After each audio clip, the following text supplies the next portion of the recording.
उनका अधूरा सपना को मैं पूरा करूंगा, अच्छा हॉस्पिटल दूंगा ताकि किसी की माँ नहीं मरे, किसी के फादर नहीं मरे, किसी का भाई ऑक्सीजन के अभाव में नहीं मरे, मेडिकल के अभाव में नहीं मरे। मेरी माँ ऑक्सीजन के अभाव में मर गई। हॉस्पिटल में ऑक्सीजन नहीं था। ऑक्सीजन रहता तो मेरी माँ जिंदा होती। क्यों टीआरपी बढ़ाएंगे? आप हमसे पूछिएगा, वो हमसे टैग कर देगा कि फाइन सारी ऐसा कहा, उसका फॉलोअर बढ़ जाता है। मैं नहीं चाहता कि उसका फॉलोअर बढ़े। 24/7 जिले में खोलने जा रहा हूँ बड़ा हॉस्पिटल। उसी हॉस्पिटल में जिले के तमाम डॉक्टर्स को वहीं पे रखूंगा मैं। प्रखंड में जो डॉक्टर है उसको भी वहीं रखूंगा, जिला में रखूंगा। नई कैबिनेट में पुराने मंत्री लेकिन नया विभाग स्वास्थ्य मिला है। डॉक्टर का ख्याल रखेंगे, साथ में मरीजों का। इरफान जी, पहले तो आपको बधाई हो, आपकी पढ़ाई पहली बार काम आ गई राज्य के।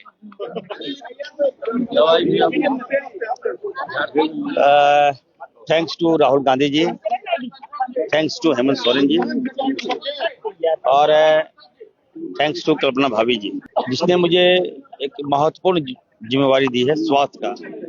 मैं डॉक्टर भी हूँ, मैं एमडी डॉक्टर भी हूँ, और मेरी सोच भी थी, आप लोग पहले भी देखते होंगे कि मैं स्वास्थ्य मंत्री चाहता भी था।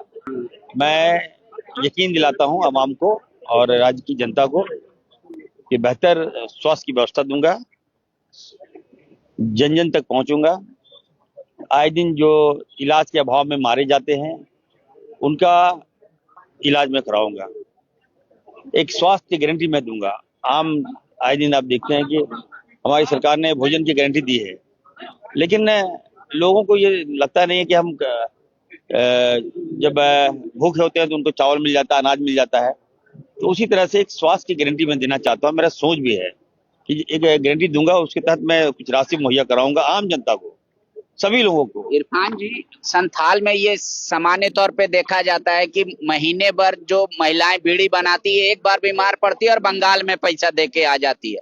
संथाल के लोग जो खासकर इलाज कराने बगल के स्टेट बंगाल चले जाते हैं, क्या ऐसी सुविधा आप मुहैया कराएंगे कि वो बंगाल नहीं झारखंड में ही इलाज कराएंगे? देखिए, आज की कैबिनेट में हमारे माननीय मुख्यमंत्री जी ने एक बहुत अच्छा सुझाव दिया और मैं उसको इम्प्लीमेंट करूंगा। आप जो बोल रहे हैं कि इंटर स्टेट लोग चले जाते हैं, बाहर चले जाते हैं, तो लोगों को लगता है कि नहीं यहाँ पे हॉस्पिटल है लेकिन हमसे बेहतर वहाँ होगा, तो वहाँ जाते हैं, वहाँ इलाज कराते हैं। लेकिन अब हम क्या कर रहे हैं कि 24/7 जिले में खोलने जा रहा हूँ बड़ा हॉस्पिटल, और उसी हॉस्पिटल में जिले के तमाम डॉक्टर्स को वहीं पे रखूंगा मैं। प्रखंड में जो डॉक्टर है उसको भी वहीं रखूंगा, जिला में रखूंगा, ताकि जो डॉक्टर्स हैं वो चाहते हैं कि नहीं हम सिटी में ही रहें, जिसके कारण मरीज का इलाज नहीं हो पाता है। डॉक्टर होने के नाते मैं उनकी भावनाओं को समझ रहा हूँ। अब जिला में रखूंगा उनको, और जो मरीज को लाने की व्यवस्था है, चाहे वो एम्बुलेंस हो, एम्बुलेंस की व्यवस्था कराएंगे और बाइक एम्बुलेंस की व्यवस्था कराएंगे। कहीं कुछ दिक्कत हो गया तुरंत आप आ जाइए सिटी में हाईटेक हॉस्पिटल में इलाज कराऊंगा, कहीं आपको जाने की आवश्यकता नहीं पड़ेगी। बहुत जल्दी यहाँ के लोगों को लाभ मिलना स्टार्ट हो जाएगा। खाना खिलाने का भी जिम्मेदारी आप ही पर है और इलाज करने का भी। लेकिन पता नहीं क्यों जब खड़गे साहब ने अप्रूव कर दिया था आपको ग्रामीण विकास विभाग, उसके बावजूद भी आपको स्वास्थ्य में डाल दिया गया। देखिए, मैंने कहा ना कि मैं डॉक्टर हूँ, तो मेरी मंशा यही थी। मेरा एक साथी परिमल मंडल स्वास्थ्य के अभाव में मर गया, मेरी माँ ऑक्सीजन के अभाव में मर गई। हॉस्पिटल में ऑक्सीजन नहीं था। ऑक्सीजन रहता तो मेरी माँ जिंदा होती। उनका सपना था कि मेरा बेटा मंत्री बने, तो उनका अधूरा सपना को मैं पूरा करूंगा, अच्छा हॉस्पिटल दूंगा ताकि किसी की माँ नहीं मरे, किसी के फादर नहीं मरे, किसी का भाई ऑक्सीजन के अभाव में नहीं मरे, मेडिकल के अभाव में नहीं मरे। तो एक अच्छे सोच के साथ मुझे जो जवाबदेही दी गई है मैं करूंगा। और ऐसा नहीं है, ग्रामीण विकास भी अच्छा था मेरे लिए, मैंने काम किया था। और अब मैं तो कोई इंजीनियर टेक्निकल आदमी नहीं था भाई, लेकिन फिर भी मैंने अच्छा काम करके दिखाया।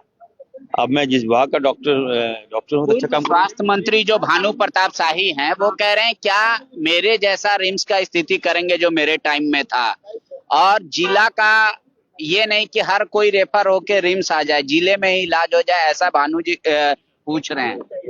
अब देखिए, अब वो ना सदस्य हैं, उनके बारे में अब हमको कोट मत कीजिए। पूर्व स्वास्थ्य मंत्री हैं वो। उनके आपको उनकी शुभकामनाएं दे कार्यशैली रहे हैं। को मुझे कोट ना करें। हम हमारा नाम लेकर वो अपना टीआरपी बढ़ा लेते हैं, मैं वो नहीं चाहता। वो आप पूर्व में विधायक रहे हैं, क्यों टीआरपी बढ़ाएंगे? मंत्री रहे हैं, आप हमसे पूछिएगा, वो हमसे टैग कर देगा कि इरफान अंसारी ऐसा कहा, उसका फॉलोअर बढ़ जाता है मैं चलते। मैं नहीं चाहता कि उसका फॉलोअर बढ़े। अब काम